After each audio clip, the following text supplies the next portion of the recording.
This is the Retro Inc. podcast. Welcome back.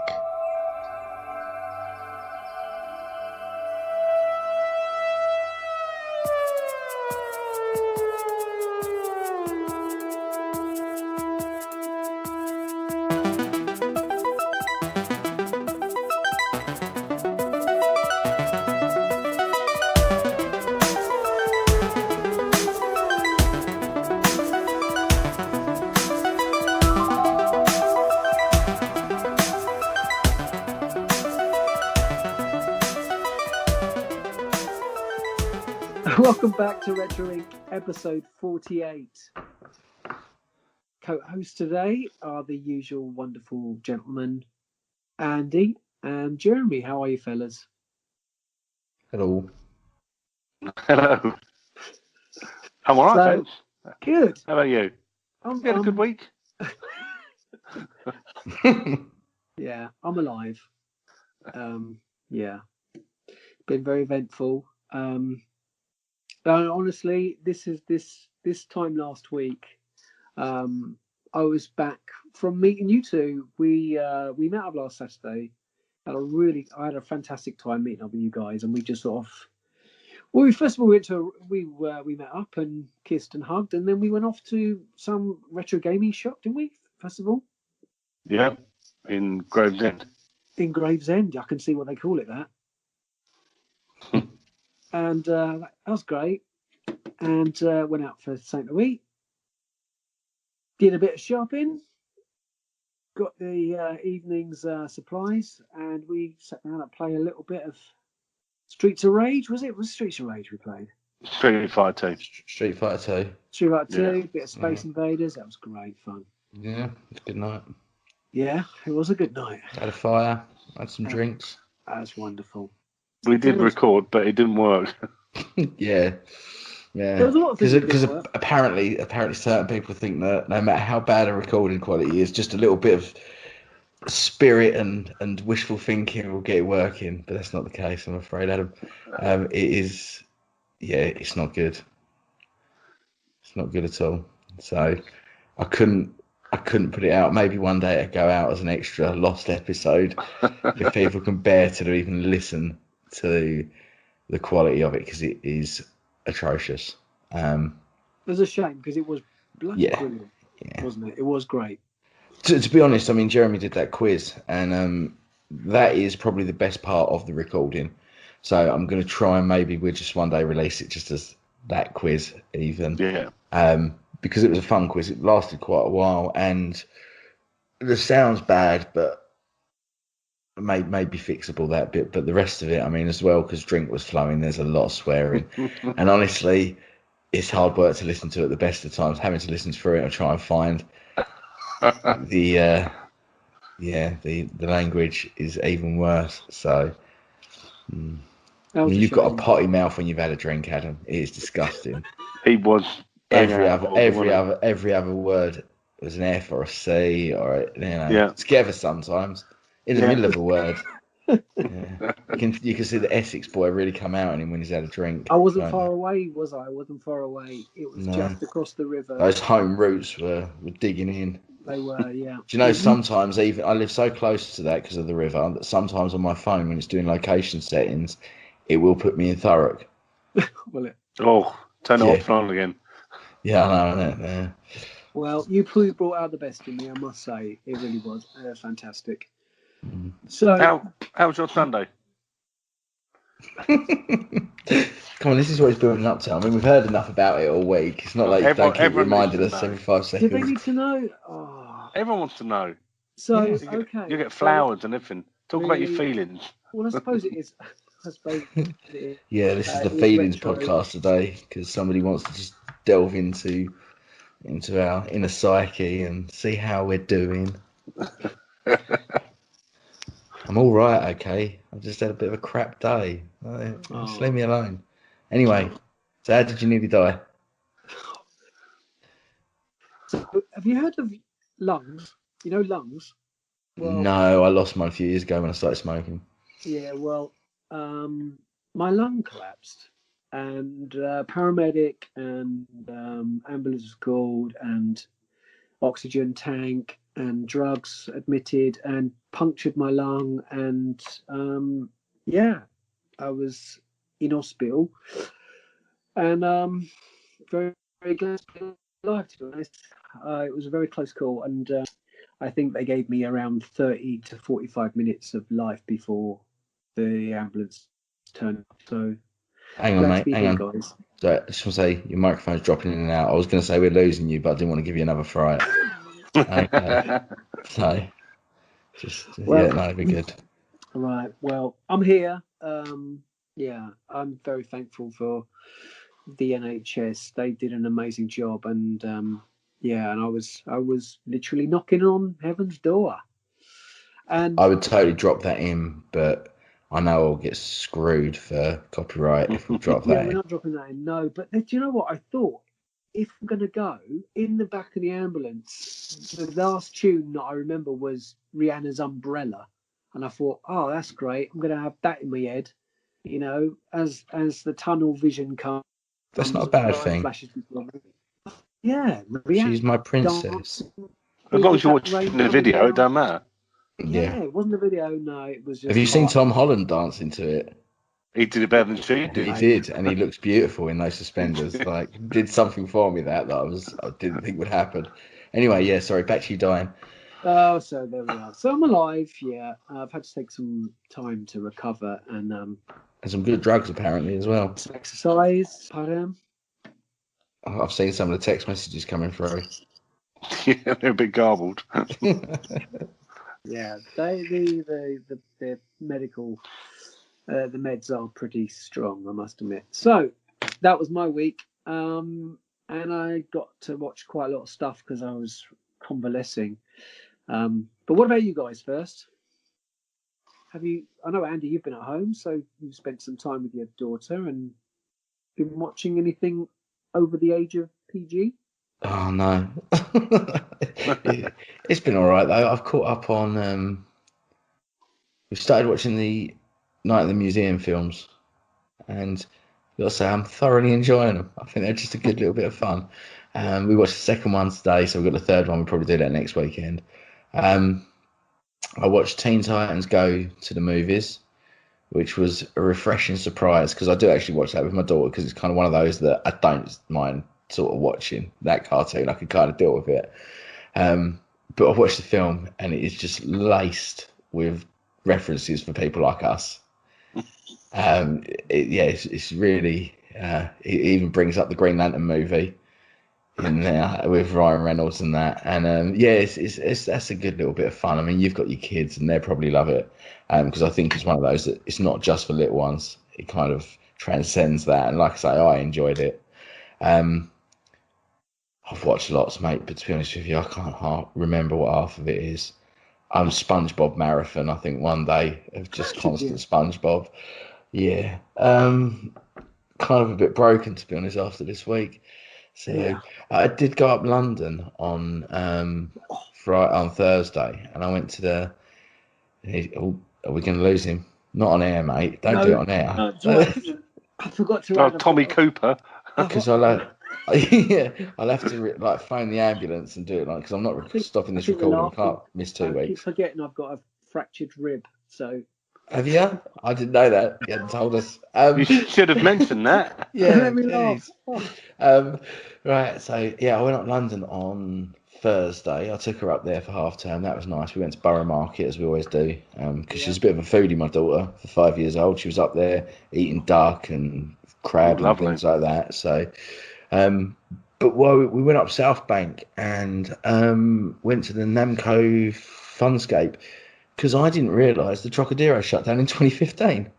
Did it? Really? It did indeed, yeah. So the Trocadero is not there anymore, and what's in its so place? well, because that's the thing. Because I wanted to take her to an arcade because she likes going on the arcade machines with me, and I thought that's something we can do together. So I had a look, and I thought, oh, well, there's one on South Bank, Namco Funscape. It wasn't as big, I could see that, but I thought we'll give it a go. And I've got to say, it was actually really good and quite fairly priced. Because they even had Dodgems in there, and it was just £3 for the two of us. Which for London, That's it is, it's not too bad. But they've got Oh, they've got some great machines up there. They had Terminator Salvation one, a Tomb Raider arcade machine that I'd never seen before, the new Tomb Raider. And they had Fireteam Raven, which is the Halo arcade machine. And I watched a whole thing. I listened to a whole thing on IGN where they managed to go up there and they gave them the whole night to play it and obviously free credits to get through the game. And they highly rated it. And I watched a bit of it and it looked really good fun. But obviously I had my daughter with me, so I couldn't get too hooked into playing it. So, but yeah, we just played on a few arcade machines up there, won a few prizes and all that. So yeah, it was good. But I thoroughly recommend it. It was good. Well, Reasonably priced little afternoon in London. That's really good. I'm definitely going to go and check that out with my two. They did have one other machine that I've never seen before. This was actually something that was quite bizarre. Yeah. It was a room. It was like a container in there, and it was a laser maze. And it had, the green like spy lasers that you have to dodge under, like in Mission Impossible. It was a whole room like that, and you had to get through it as quickly as you could without setting lasers off. And yeah, it was really, really cool. They've got some bizarre stuff, a giant Connect 4 that you can play against the computer, and one of them was, the light gun games where you hold the gun with two hands and you fire it at the screen. It shot water at the screen. So yeah, that was a bit bizarre as well. But, yeah, sorry, carry on. So that's called where and how does it's Namco Funscape, and it's on the South Bank, so it's as easy as getting off at Charing Cross, walking over the bridge, and you're there. Fantastic. And yeah. Well, this afternoon, before we go to Germany, I spent some time with my girlfriend and her boys, and we went, if you're looking at Brighton Pier to the left, friends of hers own the amusement arcades in the town and have done since the late 60s. And they've got a fish and chip bar and the Crazy Golf.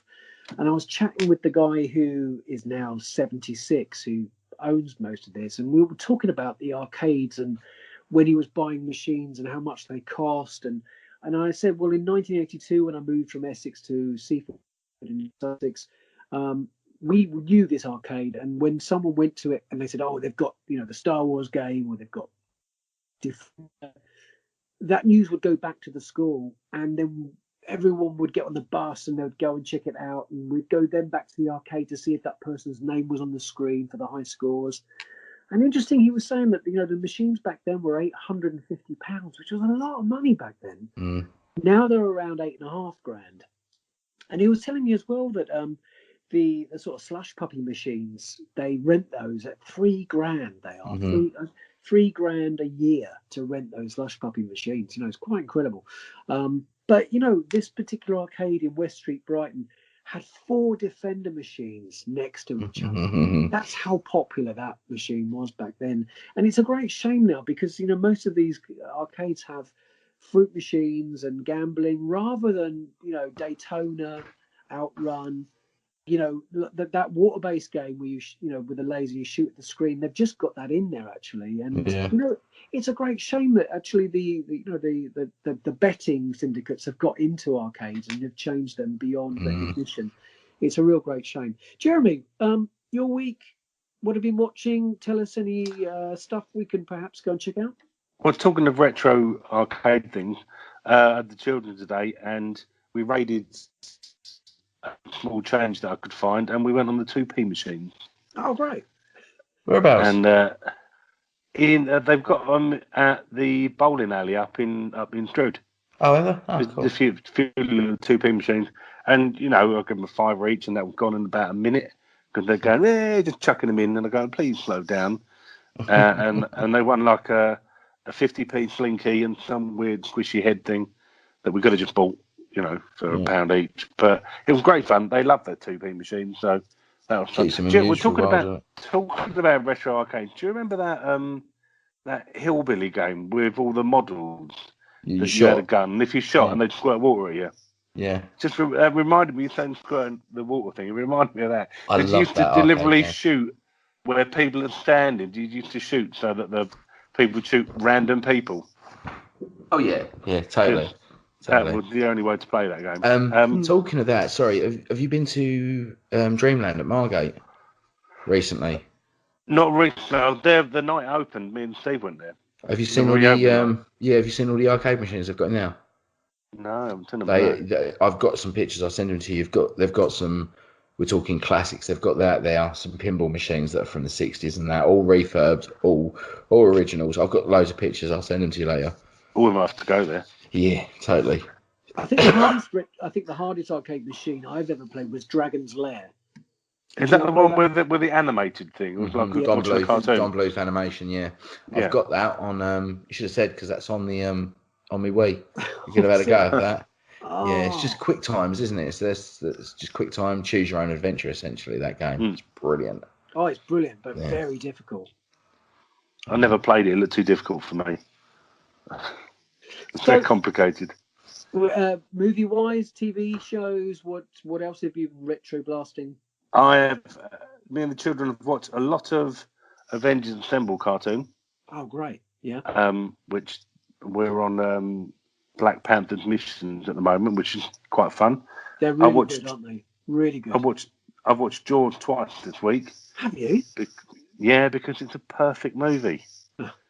And let's be fair, I've rewatched Dredd and I've enjoyed Dredd. I think some homework for you two. You should watch Jaws again. No. So can we just go back 5 seconds and let's just quickly go over the fact that, for a long time I was being ridiculed for the fact that Dredd was the ultimate Judge Dredd film, but you were adamant it was like incarnation of Judge Dredd that was the one. Until you listen to some audiobooks or an audio. Well, can I also point out that I did that really just to annoy you a lot as well, because it's funny to your face. But no, I didn't like the original, the second Dredd movie, Dredd. I remember watching the Sylvester Stallone one and thinking, it's not too bad. I think I only watched it once or twice. And when I watched Dredd, the first time I watched Dredd, I didn't have a clue what was going on. It was ultra violent and bloody and fairly sweary, and I was thinking, well, this isn't a cartoon that I'm aware of.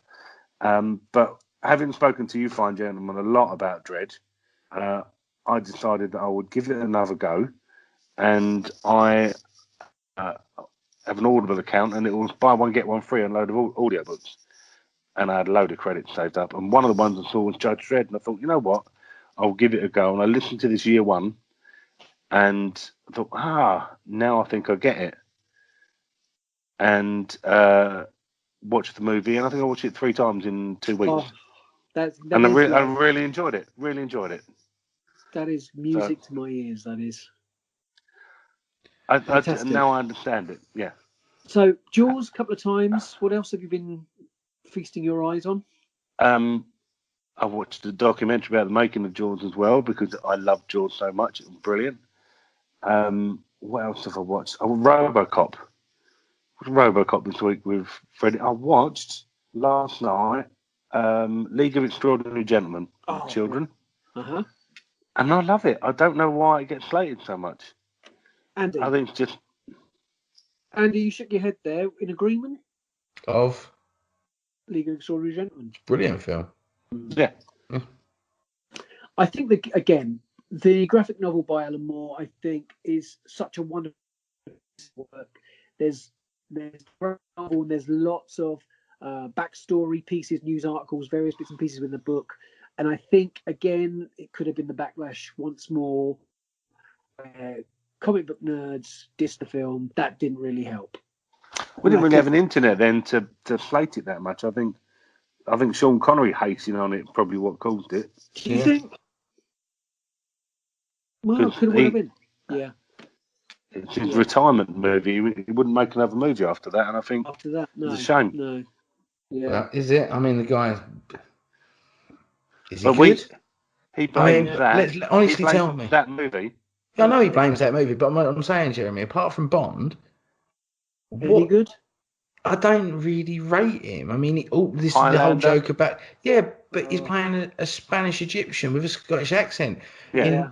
In Hunt for Red October, he does a Scottish accent. He can't even be bothered. It's one of those. He was offered the part of Gandalf in Lord of the Rings, right? But he didn't do it because he couldn't understand it. Like, to me, it's just, I don't think he's that great. I think he got through as being an icon, and obviously, he's a British treasure. I'm not going to deny that because of Bond. But is Sean Connery something that brings you to a movie? No, it's not. And that's the thing. He quit after acting from there. Ooh, Big deal. what a shame. Yeah, what a shame. We lost agree. someone that did Bond great once, and the best Bond, arguably by some people's eyes, not in my eyes, but the majority's eyes, and that's a whole conversation for a different day, though, Jeremy. I know, but yeah, he's great in that, but him dissing on that film. People should watch Highlander and really see that, when Christopher Lambert's out acting someone, you've got to worry about that other person, haven't you? So yeah, definitely. So did your son, did he enjoy League of Extraordinary Gentlemen? I loved it. Yeah, absolutely loved it. Alana didn't really get it that much. She was like, they just keep fighting. Well, it's that kind of film. Shut up. Just enjoy it. But yeah, Freddie loved it. He absolutely loved it. And he doesn't know the backstories that we would know. He wouldn't have a clue Dorian Gray is. He just called him that immortal guy. Wouldn't have a clue who Mina Harker is, or the Invisible Man, or any of those, iconic. You haven't seen him. It's like John Cena. No. I did watch that earlier. I actually watched my first lot of wrestling in years, apart from like reruns where I watch on YouTube. I actually watched this week's Raw. Okay. Bizarre. I don't know why I did. I sat and watched Raw this morning. Carry on. Sorry. Leave me extraordinary, gentlemen. Yeah. No. I haven't watched it in a little while, but to be fair, So I've really enjoyed that. When we went to CX the other week, there was loads for 50p, weren't there? And I've not been to CX for years, so I thought I'm going to go down there, buy a load of retro movies. And the thing that I found was that you could get Die Hard 4, Die Hard, whatever it is, for 50p, but you'd have to pay £4 or £5 for Die Hard 1, 2, and 3. The same with the Terminator. Terminator 1 and 2 you actually have to pay money for, but the rest of them are 50p. All of the remakes, Conan the Barbarian, the original you pay full money for, but the Jason Momoa one, 50p. And it just shows that you can't beat the classics. Lethal Weapon, you couldn't get Lethal Weapon at all. That's not 50p, that's £4 or £5. Very true. Blu-ray's the same. In CEX, if you don't know what CEX is, it's a exchange shop. You've got very modern movies like Elysium for £1. You've got the modern Robocop film for £1. Then you've got They Live, which is £8. You've got The Thing, which is £8 on Blu-ray, and yet the remake of The Thing was £1.50. So They Live.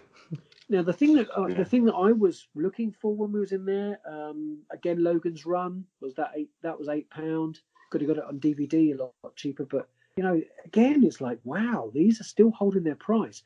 The one thing that I've been really after is the Twilight Zone box set, and I've been looking at those on eBay, and they're going for like megabucks. And I was really surprised at the demand for the Twilight Zone episodes. They seem like they still hold up incredibly well. The original black and white series, season 1 to 5, but yeah, it's incredible, Jeremy. I mean, you got Eight-Legged Friend. I've got Eight-Legged Freaks, we watched that, which is good fun. I like Eight-Legged Freaks. Any kind of B movie with monsters eating people. Not bees, it's ants. Spider movies, yeah.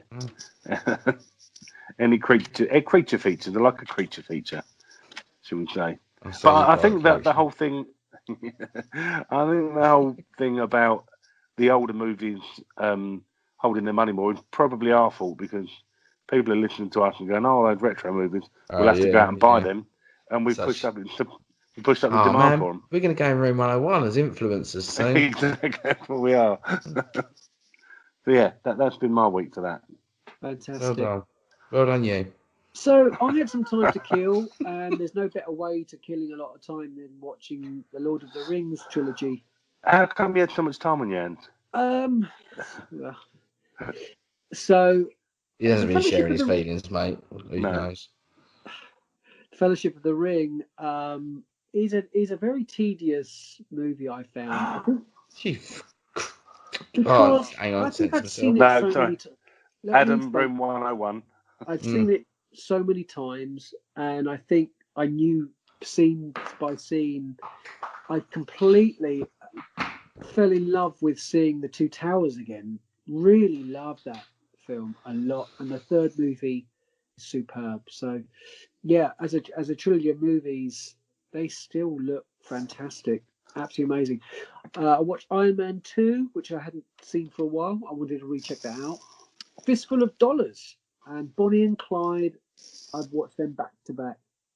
And I really enjoyed watching Faye Dunaway in Bonnie and Clyde, and really awesome. Night Flyers on Netflix series, Star Trek Discovery. Still catching up with watching the rest of Friends, and I watched the recent upload on Netflix, which is Life, the space horror starring Jake Gyllenhaal, Ryan Reynolds, and Rebecca Ferguson. And on Amazon Prime, Comic Book Men, the Kevin Smith's TV series, which is great, and only series 4 is available on now, which is very strange. And also uploaded there recently is the one. I don't know if you guys have seen The Wanderers for a while, but have you never seen The Wanderers? When I was a kid. Yeah, man, watch that again. It's on Amazon Prime. It's awesome. Wasn't that Brian Brown series? The Wanderer. That was really good. That nobody else remembers that. Brian Brown. You remember No. Brian Brown? You know what I'm talking about from FX. Granda Rango. That's how I remember him. Yeah, or what's that Diane Fossey one? Gorillas in the Mist. No, this is a bunch of gangs in New York in the early 80s, and it's at times quite terrifying. That's the Warriors, isn't it? Yeah, it's the Warriors. The Wild Warriors. Bunch is the Western. The Warriors. Did I say the Wanderers? I meant the Warriors. I'm sorry.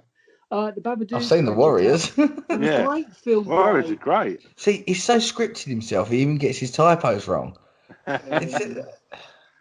Leave the kid alone is what we used to say all the time after watching that. Warriors. The movie that I really loved watching was Ideal Home, starring Steve Coogan and Paul Rudd. I'd really go and check that out. It was a brilliant movie. Now, a couple of documentaries that are on Amazon Prime that I watched was Gameplay, the story of the video game revolution, from Pong to Pac-Man, Super Mario to Lara Croft, Doom to Grand Theft Auto, and everything in between. It's a really great documentary, so that's Gameplay. I also checked out Special When Lit, which is a documentary which rediscovers the lure of pinball machines, the players, the collectors, designers, and championships across the world, and a general story of pinball machines, which is great. But the one that I really loved was called Bits of Yesterday, which is a documentary of video game collectors and their collections and their stories and hobbies and their adventures trying to track down video games across the US. But the one that I've absolutely loved and I've watched twice actually in this week is called VHS Lives, which is an absolutely great documentary that sparked my rebuying of VHS. And it covers the rise and fall of VHS and the introduction of DVD and how it's been revised by and revisited by collectors and the new collections of VHS and the new fan base that started. And I really loved that documentary, man. And there's a question for you both. Can you guess, either of you, what year the VHS player and cassettes were introduced without using Google? 78.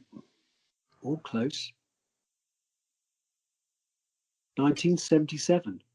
I didn't have my guess. Well, You were going to say that, weren't you? You were Googling that. No, I was going to say 1979, actually. Well, it was 1977. So let me have a guess. Which, to be honest, it made a lot of sense because the first VHS that I ever bought was Star Wars. And we had a Zenith Smart VHS player with a remote control that you could control both the VHS player and the TV, which was amazing.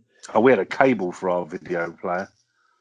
What, to link up to another? Yeah, no, our remote control had a cable that. Oh, had a cable. Video. Yeah. Was it? So we had a front. I think we got it from Radio Rentals. Was it? Did you rent it? Yeah. Amazing to think they used to rent your television and rent your player, wasn't it? And later we got a Panasonic, and the old one, the Zenith, came into my bedroom, so I was able to sort of watch Star Wars over and over again. And then that broke, and we got a JVC player from the factory, which is in the local town, and we got a free one. But I had fun. I had about 10 VHS cassettes back then, and I had the 5 Star Wars ones, which was A New Hope, Empire, Return of the Jedi, Ewok Adventure, and Caravan of Courage, Tron, Blade Runner, Close Encounters, Razor's Dark, and my local video shop. I don't know if yours used to do this, but when VHSs were kind of overused and were getting a bit worn, they used to sell them off. And they were really expensive, the rental versions. Do you remember them in the extra large cassette boxes? I mean, the first video that I was ever given was Here Comes Garfield. And I think my parents paid £35 for it. They were really pricey, weren't they? Mm. Yeah. So I remember going down and sort of saying, can I buy the Star Wars one? They said it was £100. And I thought, oh my God. So obviously we made copies, and there was a lot of copyright back then. So that when you did a tape to tape, you'd get lots of fuzzy lines and often didn't work. But you could, link them up and record, and you'd get a decent copy on most stuff. I mean, we obviously don't, recommend doing Can I point out, I never did that ever. Genuinely, never did that. But I really loved the rental boxes and often the alternative cover to the retail cover. And I remember going to Camden Market in like 1988 and buying Texas Chainsaw Massacre and Clockwork Orange and Driller Killer, which at the time were known as video nasties, and the government banned them in the UK. So bootleg copies were sold under the counter and then in market stalls in dodgy markets. Have you plucked up the courage to watch them yet? Oh, yeah, I did. Yeah, I watched them back then. Yeah. And in 1985, the first visits to the States, I bought Star Wars there, which too came in a slipcase. All the US ones came in like cardboard slipcases. But they would play in the UK because the VHS was universal, unlike regions that we've later got for DVD. But, I really love... Yeah, we had regions for VHS, POW and NTSC. Well, these seem to work on my player, which I remember working. So maybe that was... Multi-region video player. Maybe there was. Dodgy. Couple of little movies that I know that you like your horror. Have you ever seen a film called Howl, which is a British horror movie set on a train? Oh, yeah, I have. Yeah, Howl, yeah. Werewolf. Yeah, what did you think of that? It was all right. It was no dog soldiers, but it was all right. I was kind of expecting a little bit of that, to be honest. At one point, I thought, Harold, where's this going? But it was rather good. It's got Sean Pertwee in it as well, isn't it? Yes, it has. Yeah, it was rather good. Sold. Yeah, you'd like it. You'd like it, definitely. Yeah, it's quite fun. Yeah, I love Pertwee. It needs to be in more things. So one of the movies that I remember buying on VHS as well was the 19... Debbie Does Dallas. No, it wasn't that one. It was the first... No, Houston 500. With the first... was the Batman movie, the first Tim Burton film. I know, we always buy a bad one as one of our first, don't we? It was a bad one. I bought Scary Movie was my first DVD. So, we all make bad choices. Yeah, and when I sort of look back at sort of my little VHS collection, and I just think one movie here just doesn't seem to fit. It was that Batman film, and I tried to watch that again this week, and I just couldn't watch it. I found it. It's the soundtrack is terrible, isn't it? Puts you off. Oh yes, thank you for that. So, news, Andy. This week's news. Yo, hang on, I'm playing a game. Sorry, I wasn't ready. I was listening. Talking about Batman. I'm playing this egg farm thing. You got to plant these. Well, not plant chickens. That's weird. You grow chickens and they lay eggs, and you do deliveries and stuff. Isn't it good to know Andy's on the ball here? Hey, here's a joke for you. How does Mr. Miyagi eat his baby bell? Go on. Wax on or wax off? No. Right, news. Hang on, right. So the first bit of news we had was somebody ruined this for me on Facebook group. Cheers, dude. But lightsaber dueling is now officially a sport in the French Fencing Federation. Indeed. Was decreed. So top notch, because I don't know if you've actually seen some of those fights, but they are awesome. Yeah. Like the proper dudes doing it, and not just me waving it around stupidly, looking like the Star Wars kid. Yeah. But you want more of that? Can I Sorry? add to that? Can I add to that? But I do actually have proper dueling lightsabers, both by Saber Forge and Ultra Sabers. That does not surprise me. It doesn't surprise you, but the thing that stopped me from dueling, I did go to a couple of classes, but there was nobody in my area, and I didn't have anybody else nerdy enough like me to say, "Look, would you come and have a fight with me?" I got 2 dueling lightsabers, and nobody joined in. So sadly, I can't go to San Diego or anywhere else. So, as much as it's great to watch, if you want to join in, you're going to have to spend a pretty penny to get some really good dueling ones. What else news have we got? Hugh Jackman and Patrick Stewart have both been awarded Guinness World Records for portraying live-action Marvel heroes the longest. So there's going to be some competition soon, I think, with that one. But that was a nice little bit. Wasn't it lovely? I just dropped in. I thought, okay, don't seem interested then. Whatever. Right, so we're I saw Hugh Jackman receive his award. I think that was on Good Morning TV. I think he got his. Yeah. Which was really lovely. Cool little thing. The Greatest Showman's getting a sequel. Is it? In news, yeah. What's that called? The Even Better Showman? I don't know, yeah. The Downhill Showman, probably, statistically speaking. And here's one for you two that I thought would interest you. But as of the 18th of March, available on 4K in UHD, and UHD is 4 John Carpenter classics. Yeah. They Live, The Fog, Prince of Darkness, and Escape from New York are all being released on 4K. Oh. So I shall be looking into that because I have 4K TV, but I don't have a 4K player. This may have to be rectified, or I may have to use the key to my dad's house. Well, I would suggest that PlayStation 4 that's sitting under your TV gets sold, and you buy yourself one. It's getting increasingly tempting, to be honest with you, to do that. I think you'd really massively love this upgrade, and I think you'd be. I think you would really build up a nice little set of movies because you don't actually have that many DVDs, do you? No, not at all. I mean, you saw when you came around the other day. There's a few sitting under my TV, and they're mostly kids' films, Harry Potter and. So Buffy was there. Buffy, yeah. So that's essentially all I really have underneath my TV in DVD form, because it's all of it is on a hard drive that I have, and through means and copies and backup, etc. That's all I really have. Well, these 4K releases come on the back of the fact that these were re-released in cinemas very recently and are now available on iTunes as well. And we watched last Saturday night, didn't we? Well, we got sort of about halfway through They Live. We was trying to do a DVD commentary for it, but I think the alcohol had taken over and the we were rambling. I mean, I'd been up for 42 hours solid at that point as well. Mm-hmm. So now, I wasn't doing too great. But, now we watched They Live via Blu-ray, didn't we, on your 4K TV? And the comments it looked incredible. Yeah, it did look incredible, didn't it? Yeah, it did. It's weird, that film, because I mean, I've only watched it recently, and aside from knowing that Rowdy Roddy Piper is no longer with us, and that it is obviously an older film, if you told me it was made last year, I'd believe you. Watching that, it was outstanding. A lot of that comes because of John Carpenter's soundtrack, I think, because of the way that we now listen to a lot of EDM music and a lot of we're using a lot of electronic sounds.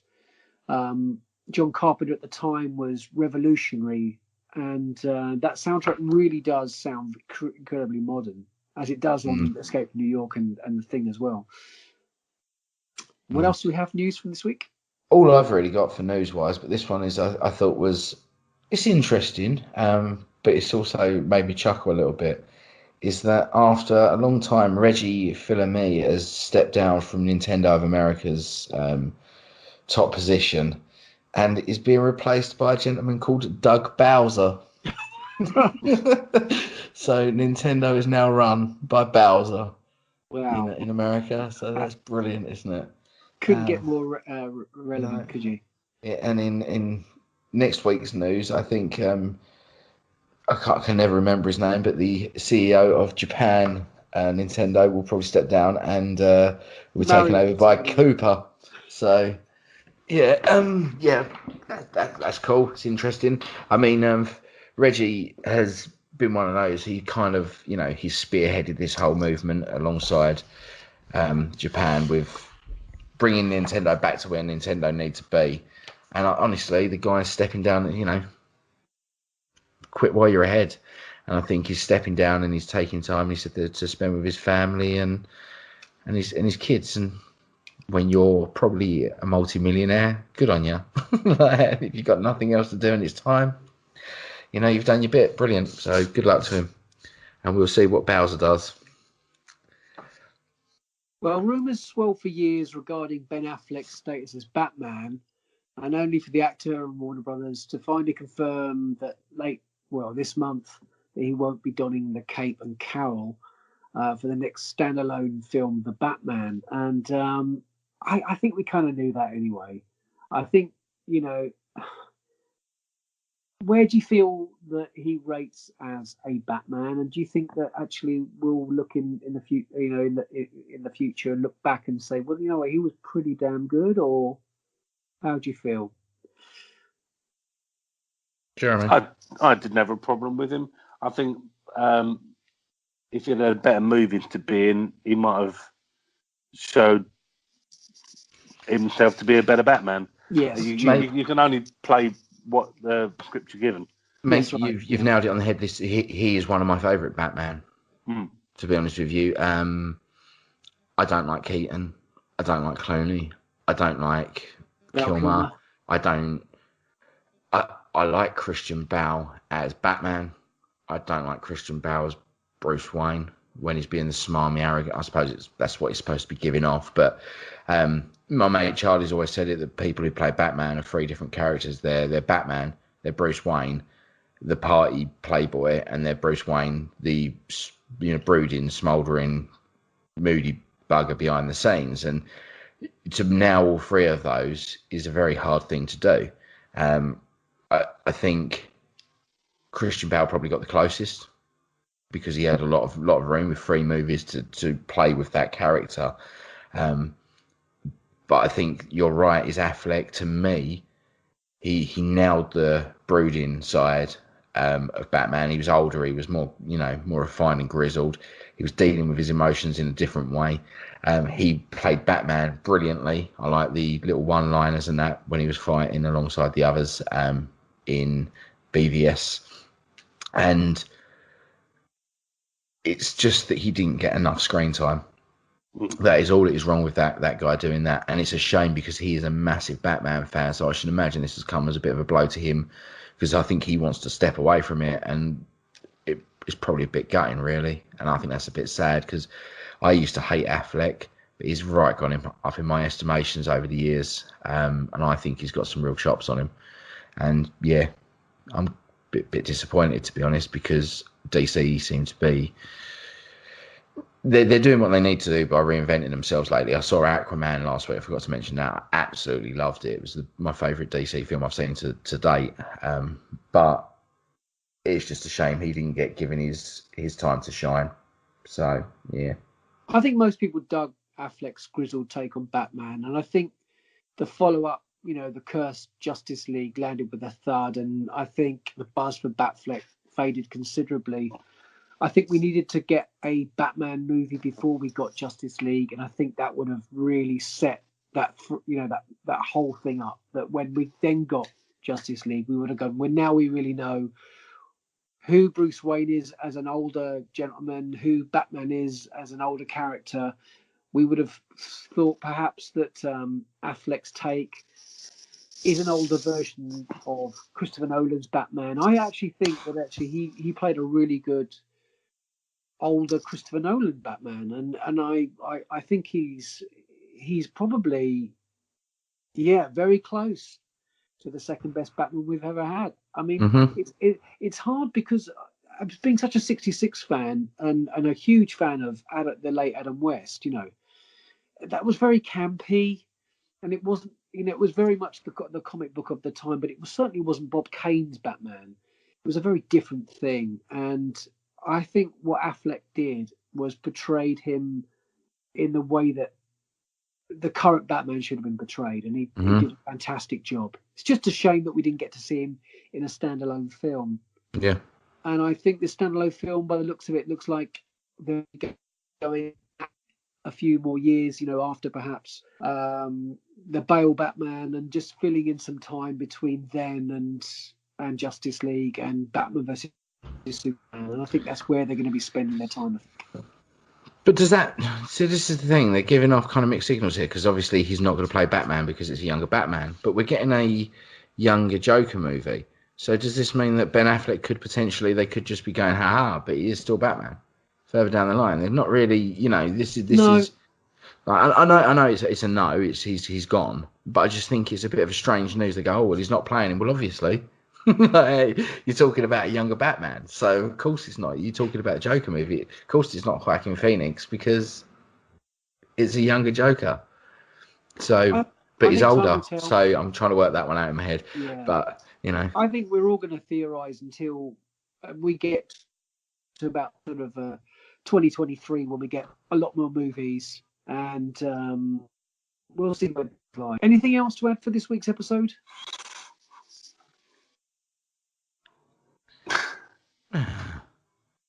Talk about Aquaman if you want. Have you seen it? Loved it too. Yeah, I was really pleasantly surprised, to be honest with you. I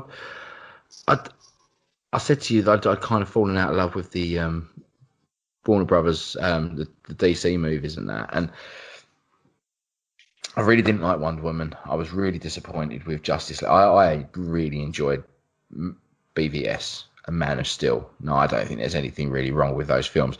Bit weak of the actual bad guy in BVS, because they kind of shoehorned him in there because you needed a subplot to keep them two going. With Doomsday, wasn't it? But yeah, I went into this. Maybe that helped that I went in with no expectations whatsoever. But I thought it was the best one I'd seen out of a lot of them. The CGI was a little bit weak, I thought, in the aquarium scene at the start and that. But if you're looking at that movie as a whole, the amount of actual effects work that goes into it, it's right throughout. I mean, that's a project and a half to do there. So there's going to be corners cut on some things to make other scenes look better. That's what they do. You've got a budget and you have to stick to it, don't you? So, but yeah, I watched it and I didn't think I was going to enjoy it, and I thoroughly did. I thought he was great, Momoa, and I was pleasantly surprised by Amber Heard as well. I thought she was great as Mira. It felt like, to me, I went in expecting a generic superhero movie, which to a degree it is, but there's that part in the middle act where it kind of felt like I started watching a bit of an adventure movie, Indiana Jones-esque, sort of Prince of Persia, that sort of style. They were looking for this key and this riddles and caves and tombs, and I was like, yeah, I'm digging this. This is cool. And obviously it went back to the generic storyline, bad guys, good guys, by the end of it. But my biggest issue with the movie is I'm actually kind of on the Ocean Master's side. I don't actually see what the problem he was doing. He was basically saying, what are you doing? It was like, we're invading them, and he was getting a bit knocked off by that, and I kind of understand it, really. We're killing their animals, polluting their where they live, and he'd had enough of it. I don't blame him. It had a great story, I think. It really shoehorned that in there very nicely, didn't it? Well, yeah, it did, but it kind of made it seem like it wasn't a big issue. Yeah. Jason Momoa was looking cool while not saving the sea. As somebody who lives in the sea, I just thought it was a bit, But no, aside from that, brilliant movie. I just didn't like the bit where he found Nicole Kidman. That's the bit that made me go, what? Yeah, that's just... I'm like, really? Isn't it? That's there? I don't want to spoil it for people who've not seen it still in cinemas, but that's the only time I've ever been taken out of a movie. That bit, I kind of shook my head and went, Really? What did you think of the CG work with the de-aging them? Because I thought that was great. It took me a Yeah, while. that was good. I was sitting there going, is that Nicole Kidman now? Because she's just had a lot of plastic surgery? Or is that, you know, and then there's was it Timothy Tamar, isn't it? The Kiwi fella that was in Once Warriors.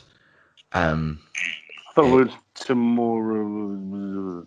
Yeah, I can't remember it. I can't remember his name. So that's really bad. I'll try and More remember. Morrison or something like That's that. it, yeah. But they call him Tim, don't they? Or Tom, Yeah. for short.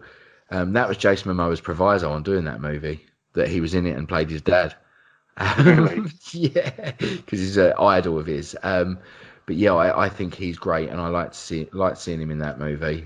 He looked good de-aged as well, because it took me a while to put I'm thinking I know this guy, and then I was IMDb, and I'm thinking, but why is he still that age? But yeah, no, really good film. Look forward to more of DC now. I think they're on the up. Indeed, I think Warner Brothers are currently focused on revitalizing its DC library by diversifying the films rather than connecting everything as part of sort of one giant overarching plan, I think. And Gal Gadot's Wonder Woman and Jason Momoa's obviously Aquaman is returning in sequels of their own, but Margot Robbie is essentially sort of rebooting Harley Quinn on all of her own. The female-centric We've sort got of the Birds of Prey, which I'm hoping will be pretty good. And we've got obviously upcoming Shazam as well. So yeah, that I'm looking forward to. Superhero comedy. Joaquin Phoenix Joker's entirely standalone. James Gunn said to be sort of completing and rebooting the Suicide. So we've got a lot Harley Quinn lot more thing, DC right? to come. This Harley Quinn thing. What do you make of her character and the way she portrays her? I don't know much about Harley Quinn. I've not invested particularly in the comics. I've only ever seen her in cartoons, and the cartoons are cartoony, and that one's a bit more grown up. I'm quite a fan of Hot Pants, if I'm honest. I think she looked good. But did you not think the message is weird that it sends off? I mean, you see these young girls walking around with Harley Quinn t-shirts on, and it's actually quite a bit bizarre, to be honest. And Alana wanted to do it, and I was like, no, Daddy's little girl. Be something else to wear, because that's an abusive relationship that you don't want to be focused on. Yeah, it's bizarre that it's become. I mean, not that I don't want to get too political here, but there's this whole Me Too movement going on, and one of the main characters that everyone's kind of idolising at the moment is someone who is. I'm not even going to go there, but you know the story of her, and I just think it's a bit weird, to be honest with you. Right? And honestly, I didn't really like what I saw of her in. Maybe it's just me. I mean, Suicide Squad was a massive letdown. So I really enjoyed it. Yeah, you would. I think Warner Brothers is sort of really just. That's your answer to everything. You would. Yeah, pretty much. I think Warner Brothers and DC are just sort of taking it one movie at a time, I think, and moving forward only when the script is good, not when a movie is next in line. That's kind of how it looks. And I was hoping that they're going the route. We're going to get an Ezra Miller Flash movie standalone. We're not. I don't think it's going to happen. I think it's been pushed back too many times, isn't it? They're rejigging the battlefield, and this is what I said to you before. I hope that they go down the route of just doing anthology movies if they want to, so they can just do this Joker movie and it not be a big thing, right? And I'm hoping that they can just do this Batman movie and it be its own thing as well, and they can carry on with their DCU or whatever they want to call it, and go from there. Yeah, it doesn't have to be. That makes a lot of sense. It doesn't have to be this Marvel mixed cinematic universe, and every now and again the characters can cross over and need each other's help. I mean, they've got such a rich tapestry of characters. I want to see them do Green Lantern. And the Green Lantern core movie has been on the cards for ages now, and that's great because you can just set that in space with all the different lanterns doing their own thing. They can turn up at Earth and meet Aquaman and go, all right. It doesn't have to be a universe-ending threat or anything like that. It can just be a nice, like they do with the cartoons, just mix them up now and again. I need to borrow Flash for this job, and I know he's about somewhere, so I'm going to go get him. I don't even have to explain why he's there. Just stick him in there. They know each other. No. He's a friend from work. I know him. Yeah. Is Adam dead? Is he gone?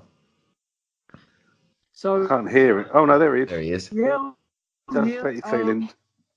I've had to sort of turn the.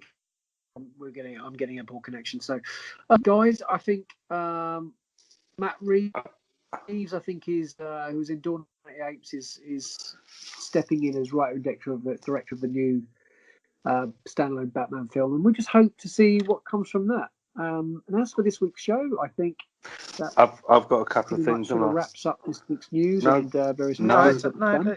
he's not listening No. to you. He does this. He just talks No. over you. Don't It's listen. not on the script. It's not on the script. It's not on the script. He gets carried away with the script, doesn't he? I know.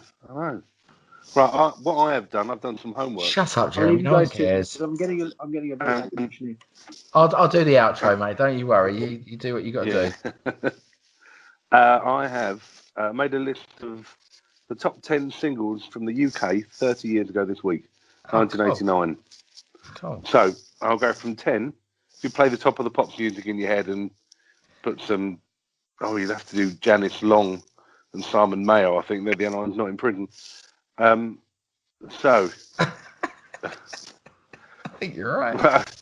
Well, I've watched Top of the Pops recently, and I was thinking, yep, not you. So, right, number 10 was Pacific State by 808 State. Do you remember that one? I love that tune, mate.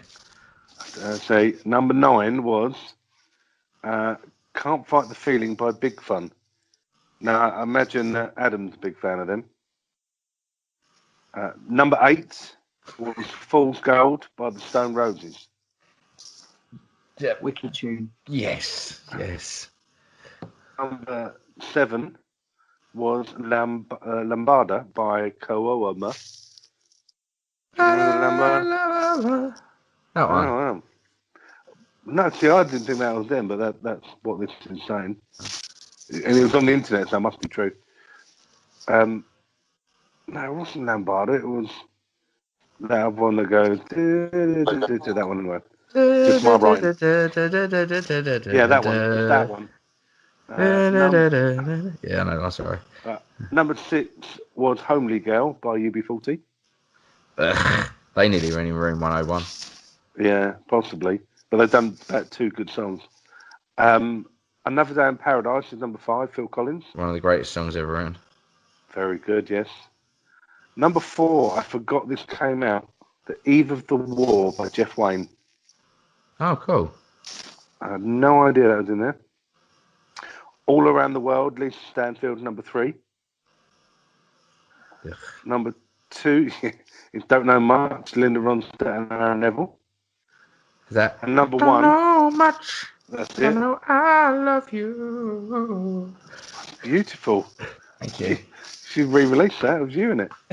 And number 1 is You Got the Right Stuff by New Kids on the Block.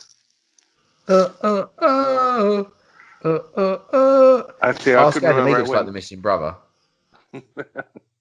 Right, and the top films of 1989. Going from number 10 to number 1. Number 10 was Dead Poets Society. Oh, I love that film, man. Yeah, I good love movie. that. Yeah, It's a good year for movies, let's be honest. Number 9 is Parenthood. great I film. love that.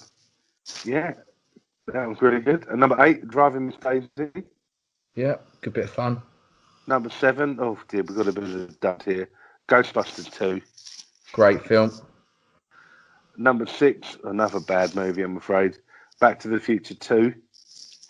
Are you joking? I've never even seen it. I didn't like the first one. No, I'll revisit it. All right, don't worry. You watch Jaws, I watch Back to the Future. Okay. Number deal. 5, Honey, I Shrunk the Kids. Classic. Number 4, Look Who's Talking. Classic. Number 3, Lethal Weapon 3. Yeah. Number 2, Indiana Jones and the Last Crusade. Yeah. Number 1, the aforementioned Batman. Meh. Yeah. I think the end of that list is better than the start of that list. Yeah. I did look at the TV shows, but the list that showed me was basically all American, and I didn't know it. And it started with someone that we weren't going to talk about, so I gave up with that. I was like, nah, I can't figure that out. So, yeah. Right. Oh, well, that's a nice little list, mate. That is. I've got to do the outro now. What's he usually do? He usually says. I don't know. We just normally interrupt. We do normally interrupt. Yeah, I'll normally interrupt. Say about Star Wars Commonwealth. That's fine, mate. I can keep going. So something about Star Wars Commonwealth. Have a listen to them. Yeah. Jump in and find yourself part of a larger world or something, and leave us a rating, iTunes rating. Yeah, iTunes 5-star rating. We're there. We're on all the other things what they call them, social thingies. So there's the Instagrams and the Facebookies and the Twitters and the Twitters and all them and jiggity boos. And what's the other thing that he says? All the podcasts on the Commonwealth. StarWarsCommonwealth.com. There's some up now. They're all great. He lists them all, but he lists them all. There is 47 or more episodes where he lists them all. So you can go back, skip to the end, last few seconds, and you'll find them. They're all very good. They're all very good. He's probably listening to us now. He seems to have joined back in the call. He's probably getting really irate with me behind that microphone. He's shaking his fist at the screen, going, "Oh, I hate you, Butler." That kind of no, thing. He can't do that. Did he not tell you? No, he had a problem this week. Yeah. He should have mentioned. He should have dropped that in the conversation. Apparently, he nearly died. So. Did he? Yeah. He kept that to himself, didn't he? He's a trooper, eh? He's a soldier. Sorry, Adam, if you're listening. Yeah, no, we love you. Right, okay. Thanks for listening, everyone. All those things as above. We're going to record another podcast now, aren't we? Yeah. We are indeed. And that one's going to drop before this one, so that's a bit of podception for you, isn't it? A bit meta. Maybe we should do that one day, a podcast in a podcast. Oh, that'd so be weird. We could get like Talk Star Wars to call into us while we're recording, and they're recording, and do some podception. I think we've just been picked to that because Rob Wade on his E14 thing did a podcast with another podcast, and halfway through they stopped it, and you have to listen to the other podcast to listen to the end of it. Oh, wow, that's well out of order. I know. Yeah, well done. Cheers, Rob. Thanks. Yeah, you've ruined that for us. Cheers, Rob. Yeah. Well, we're better than them anyway, so it don't matter. Hello, have I missed anything? No, mate, you're fine. No, we're just saying goodbye. The outro was perfect. We basically went by your normal script. Yeah. So everyone knows everything, where to find us, all the other podcasts. Brilliant. It went really well. We were bang on it. Let's say goodbye before he tries to do it himself. All right. Don't want to overexert him because he's hurt himself this week. Just in case. Really? Yeah. Hurt yourself? Yeah. We'll talk about it off air in a minute. It's all right. You might not want to talk about it on here. He's not one for sharing, is he? Keeps things to himself. Bottles it up, mate. He needs to let off his chest sometimes. Not too quick, though. You can punch a lung. Right, okay. Thanks for listening. See ya. Cheers, bye. Bye.